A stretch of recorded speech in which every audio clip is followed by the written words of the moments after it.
DJ Ajay Malmal mix by Jagdamba films Doriganj.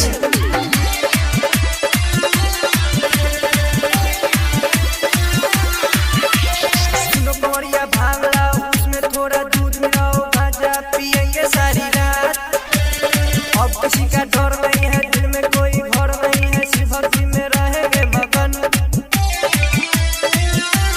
सुनो कंवरिया भांग लाओ, उसमें थोड़ा दूध मिलाओ, गांजा पिएंगे सारी रात। अब किसी का डर नहीं है, दिल में कोई घर नहीं है, शिव भक्ति में रहेंगे मगन। कि देवघर हम भी जाएंगे, शिव पर जलवा चढ़ाएंगे। कि देवघर हम भी जाएंगे, शिव पर जलवा चढ़ाएंगे।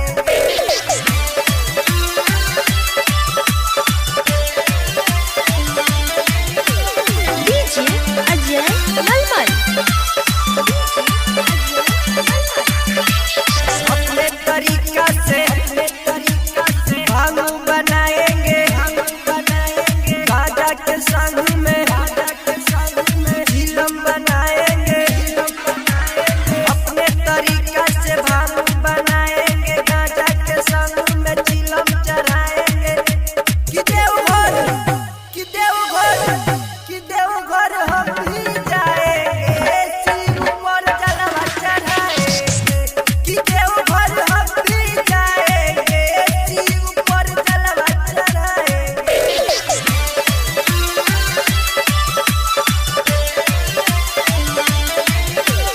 डीजे अजय मलमल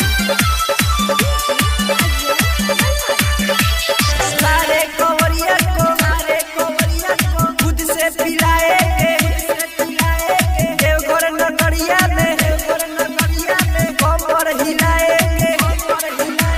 सारे कंवरिया को खुद से पिलाएंगे, देवघर नगरिया में कमर हिलाएंगे। कि देवघर हम भी जाएंगे, शिव पर जलवा चढ़ाएंगे।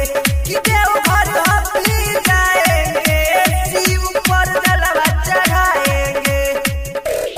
Mix by Jagdamba films Doriganj.